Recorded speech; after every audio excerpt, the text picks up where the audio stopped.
This question is from Deepika.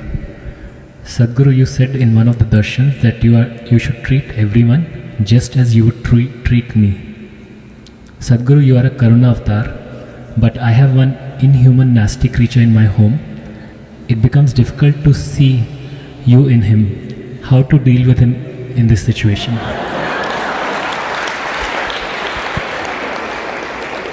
In how many years of marriage does this evolution happen?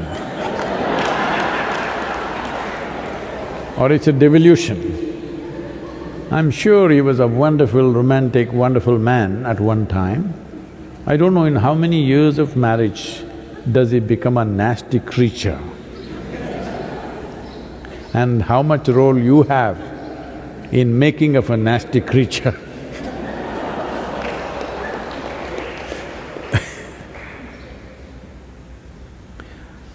See, especially if he is nasty creature, especially if it is so, this is your perception. But especially if somebody is a nasty creature in your home or in your office or wherever you are, you seeing something in a certain way is not about them, it's about you. Do you want to keep your eyes, your mind, your heart, your body pleasant or unpleasant? You make up your mind on that one.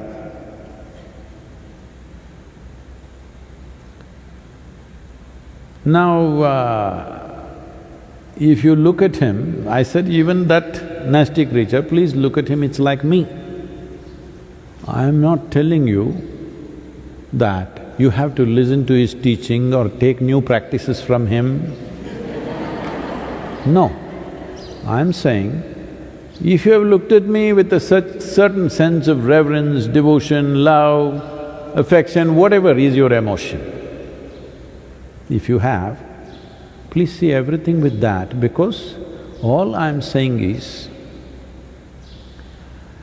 you have a body, you have a mind, you have emotion, energy. We're talking about your emotion right now. If you hit a certain level of sweetness of emotion at one point in your life, either because of your love or devotion or compassion or whatever, you hit a certain level of sweetness, this is the high point in your life. Now you should not come back from that, you must see how to go beyond that. I am saying whatever was the highest or the sweetest or the most wonderful emotion you had, make that the baseline. Why are you coming back again? If you did not know such an emotion, then what would I tell you? Which is the sweetest emotion you had in your life? My child, okay, see everybody as your child. We've told you that at one time. Then I saw you sat here with tears of blissfulness and love coming out of you. Then I said, see everybody as you're looking at me right now, because this will make your eyes, your mind, your heart, your body and your very being sweet and wonderful. This is not about him. Especially if he is being difficult, then you are being well trained. Even if you go to hell, you will do well. Yes. Because nobody has guaranteed you. Have I ever told you I will get your ticket to heaven? I've been constantly threatening you, right here things will happen. So, you must understand this is about your transformation. The problem with you is, because you read… what are those? Well, I don't want to take names anyway. You read all those romantic books when you were a teenager and then you imagined all kinds of things. You are not first of all straight with yourself. Your hormones are working up. Suddenly you look at somebody, wow, can't believe she's so beautiful, she's so fantastic, he's so handsome, he's so wonderful, everything he does, ah! You're bullshitting yourself.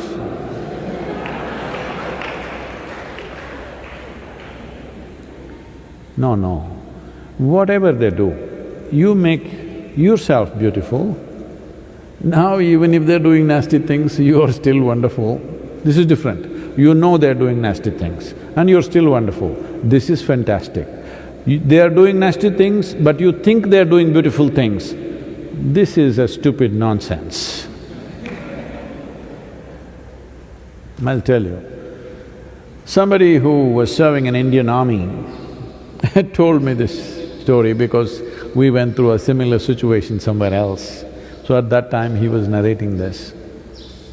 They were posted in the northeastern region where there's a certain amount of elephant population.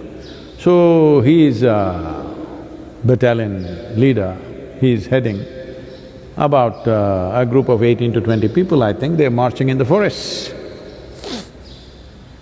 And they see a huge tusker, everybody backs off, all of them have weapons, okay, powerful weapons.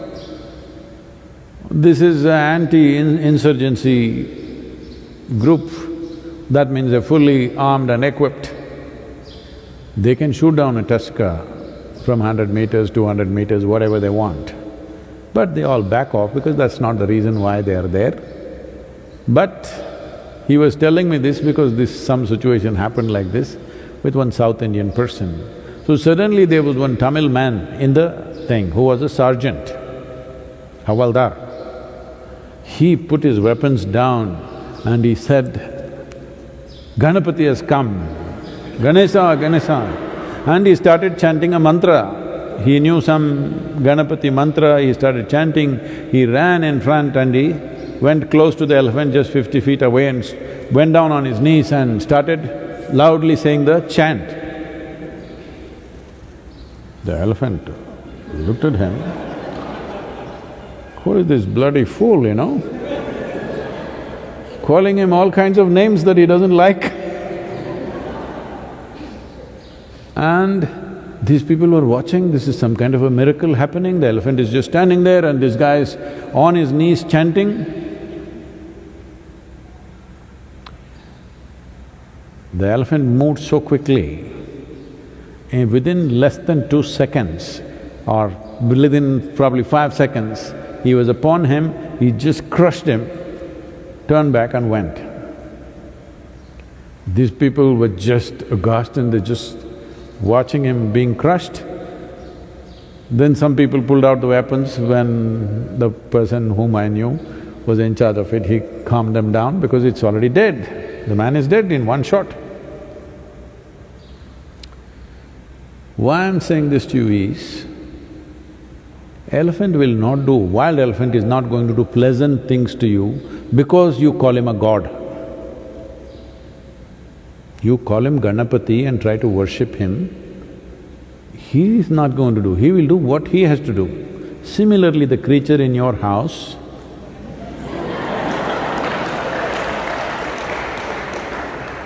he will do what he has to do, whatever is his characteristic. It is just about you I'm talking. You're always thinking of life as a relationship.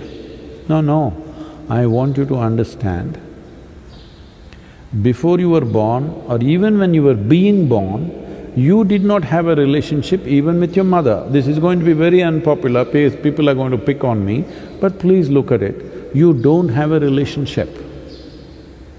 You just have an existence. Relationship happened because of your needs. You saw her as your food, you went for her. You saw her as the basis of your survival. You recognize that quickly, you know. The moment a child is born, hand her over to another man or another woman and let them take care of all the child's needs. Child will immediately go to them. This whole idea that you think it's coming to you because you are the mother and you delivered, no. It is because of the needs you form relationships. Otherwise, there is just existence. This existence can either become conscious and live in a phenomenal presence, become available to it, or just go on doing this circus. Initially, your mother was everything, she was the most fantastic creature, and then you grew up, you became an adolescent, you saw a boy, he was the most fantastic man in the world, then your mother came in between, suddenly you started hating her. Hello? Then the man came, he was most beautiful, then he became a nasty creature, or so you thought. Now you think he is the worst human being. This goes on. I want you to understand, you're making up both beauty and nasty. I am not asking you to make up. I am not asking you to think whatever this person is doing is fantastic. That's a stupid way to exist. It's just that if you see everything, whatever is the peak experience you've had, make that the baseline. This is growth. You played the snake and the ladder game, swing, swing, you played that game? Snake and the ladder game. So when you play this game, your intent is once you climb a ladder, you don't want to come back. You don't want to hit a snake, you want to find another ladder, go up, that's a natural expression of life.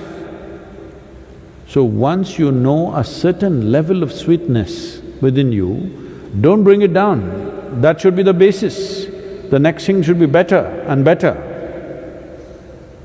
So when I said right now you were sitting here with tears of ecstasy and love like this with me, then I said, let this be the basis.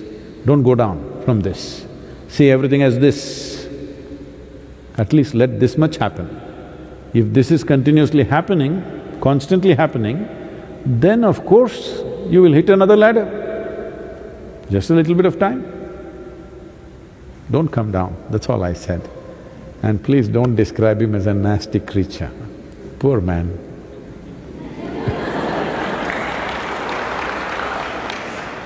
This happened. I think I told you, maybe one of these days only I told you, I don't remember, but let me repeat this. Shankaran Pillai thought his wife is having an affair, hired a detective, I'm saying it loudly because just to remind you. Said, I want proof against her. So detective just waited outside the house, she left the house, he followed her, then she went to park near the park, went inside. A man was sitting on the bench, the moment he saw her, he came running, she went running, they hugged, each other held hands and sat down on the bench and chatting away joyfully, laughing. He took the whole video and within a few hours he came to Shankaran Pillai in his office and said, I got all the proof that you wanted just in one day. I did my job, I have the proof, here, watch the video. Shankaran Pillai started watching the video and said, no, I can't believe this, no, this can't be, I can't believe this, no, I can't believe this. I said, what you can't believe? It's a video, it's not doctored, it's just a video that I took just now. He said, that's not the point, fool, I can't believe she's so much fun.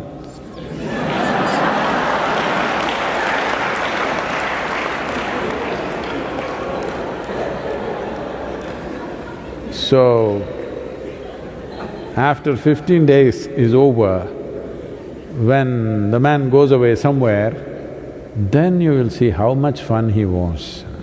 Don't do this to yourself